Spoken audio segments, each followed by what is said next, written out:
এখানটা বুঝে রাখো। যখন সকালে জলখাবার খাচ্ছিলাম তখন কিন্তু ওই রেস্টুরেন্ট থেকেই আমরা দুপুরের খাবার দাবার নিয়েই একবারে ট্রেনে উঠেছিলাম। কারণ সত্যি কথা বলতে কি জানো তো, এখানে না খুব একটা খাবার দাবার ওঠেও না, খুব অসুবিধা হয়ে যায়।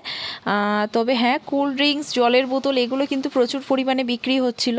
তবে খাবার দাবার দুপুরে উঠেছিল, কিন্তু সেটা খুবই কম। মানে অন্যান্য জায়গায় ট্রাভেল করলে যেরকম প্রচুর পরিমাণে খাবার দাবারের জন্য হকারগুলো ওঠে, সেরকম কিন্তু কিছুই নেই। তো আমরা তো নিয়ে উঠেছিলাম জানতাম বলে। আর এখানে একদম সিম্পল খাওয়া দাওয়া, যেটাকে বলে ওই যে এখানে যে বড় বড় শশাগুলো পাওয়া যায়, সেই শশা দিয়ে একটা সাদা টাইপের তরকারি ছিল নারকেল ফারকেল দিয়ে, আর একটা ছিল সাম্বার। ঝাল ছিল না, গরমকালের জন্য একদম পারফেক্ট খাবার। এর থেকে কিন্তু ভালো কিছু এখানে আশা করা যায় না, কিছু করার নেই, এটাই আমাদের কাছে যথেষ্ট ভালো খাবার বলা যেতে পারে। তো আপাতত মানে মেয়েকে প্রথমে খাওয়াবো, তারপরে কিন্তু আমরা এক এক করে খাওয়াবো। আর হ্যাঁ, আমরা কিন্তু যখন ট্রেনে উঠেছিলাম তখন আমি আর মেয়ে একটা জায়গায় সিট পেলেও ওরা দুজনে কিন্তু আলাদা আলাদা জায়গায় সিট পেয়েছিল। কিন্তু একটু কিছুটা রাস্তা যাওয়ার পরে আমার এখানটাতে কিন্তু সিট ফাঁকা হয়ে গেছিলো। মানে এক এক করে সবাই দেখি নামছিল, তো ওদেরকেও আমি এখানে ডেকে নিয়েছি। আর এখন তো সবাই মিলে একসাথে বসেই পুরো জার্নিটা কমপ্লিট করেছি বলা যেতে পারে। তবে হ্যাঁ, সময় প্রচণ্ড বেশি লেগে গেছিলো। যেখানে 7.5-8 ঘন্টা টাইম ছিল, সেখানে কিন্তু 10 ঘন্টার ওপরে প্রায় টাইম লেগে গেছিলো, যেটা কিনা খুব কষ্টকর ছিল। কারণ এতক্ষণ বসে থাকা একটা জায়গায়, না শোয়া না কিছু, তো সেটা কিন্তু প্রচণ্ড পরিমাণে পা আর কোমরের ওপরে চাপ পড়ে গিয়েছিলো। তো কিছু করার নেই, জার্নিটা এইভাবেই শেষ করতে হয়েছিল।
আচ্ছা ঠিক আছে, আচ্ছা ঠিক আছে, তুই কর, পরেরটা কর।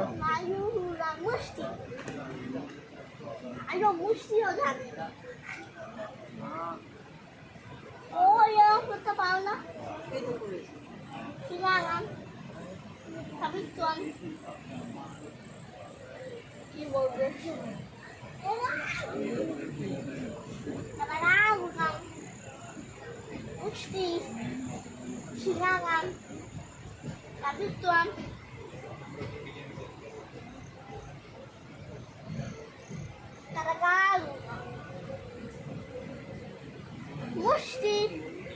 আমি ইচ্ছা করে বলছিলাম শিখালাম তবে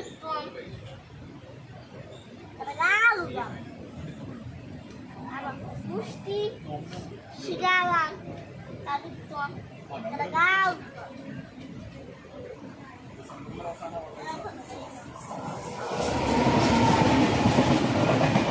বাজে 9:25, আর আমরা ট্রেনে উঠেছিলাম 11:25 নাগাদ, মানে সকাল 11:25 নাগাদ।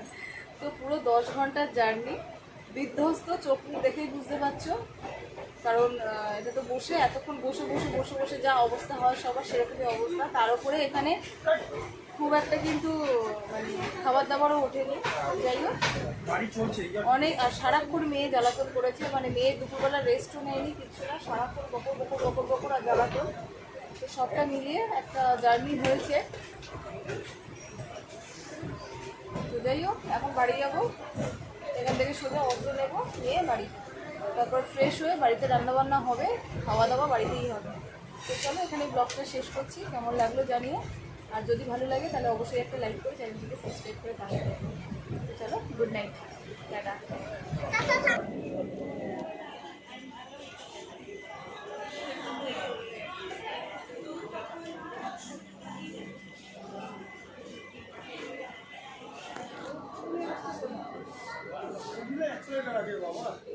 আমরা তো যাবো আলটিমেট ওই দিকেই তো যেতে হবে, আমাদের এদিকে বেরোন।